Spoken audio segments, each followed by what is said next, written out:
So let's keep going down and see what else I got in this buildup. Here's a sample. All right, so that sample was just a crash with a lot of reverb on it. So that crash kind of starts that going down period at the beginning of our buildup, and then it also melts into the build back up. Looks like down here I got another sample going.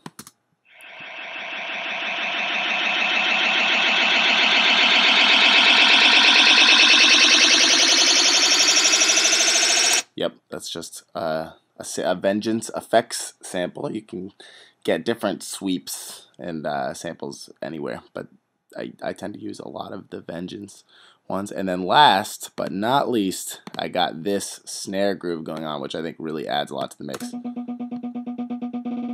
Let me skip forward.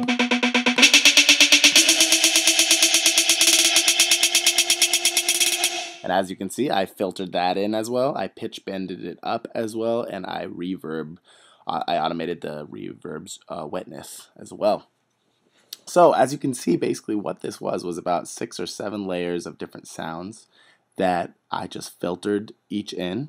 I pitch bended up some of them, and I adjusted the filter. I filter frequency to all of them, and they all mostly all have a reverb on them. So let me show you, in case you do not know what automation is. Automation means basically drawing these lines, as you can see here, that make things go up. So it would be like recording the frequency going from low to high. And all you do to do that is, if you want to change something live, is you right click on it. Say I want to change this rotary knob here in the mix. You right click on it and you select Edit Automation.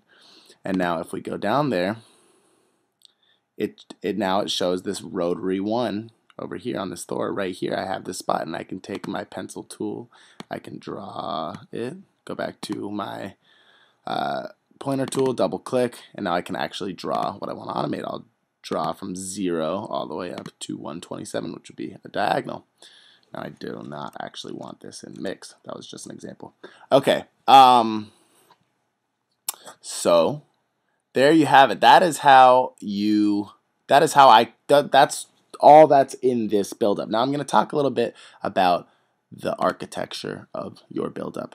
So as you saw, I had these 4 bars of it going down, and then I had 16 bars of it going up. I believe I might get my bars wrong. I suck at math and I suck at listening.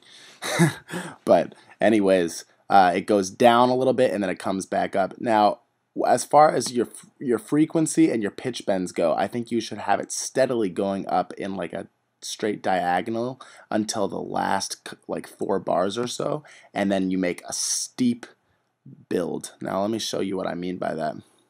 So here's the filter frequency. Let me zoom out for you guys so you can see this filter frequency a little bit better. Okay, that was too far out. Sorry. Oh, I'm actually not showing you the filter frequency. I am showing you the pitch bend.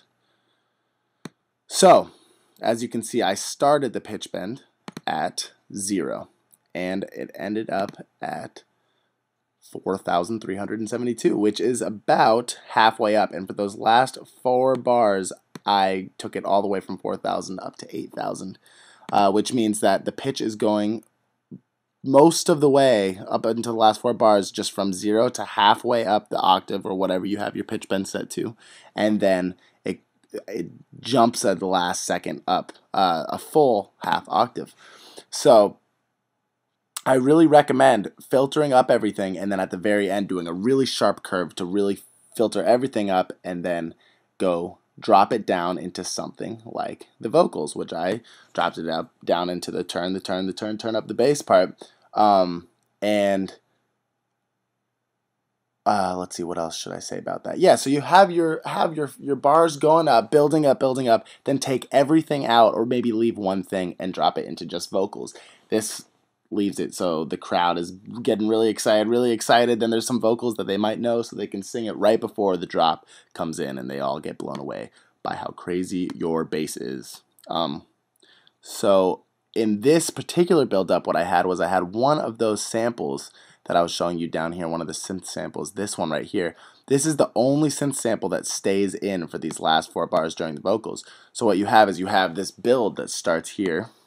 It goes all the way up, and everything cuts out here except for the vocals and this last synth sample, which does this last final build. So it's kind of like you're getting this filter down, filter up, up, up, up, up, up, drop out. Another one starts filtering up, up, up, up, up, up, vocals, and then drop.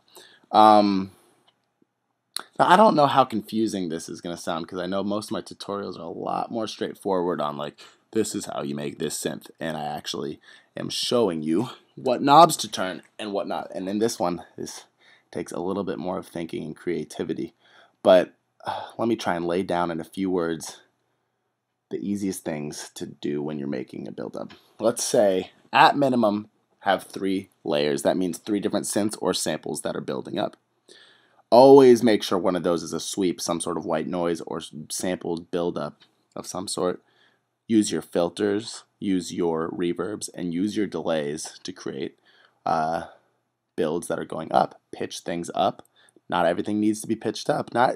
You can do a build with nothing being pitched up, but having that effect of the filter frequency being filtered up slowly creates that exciting feeling.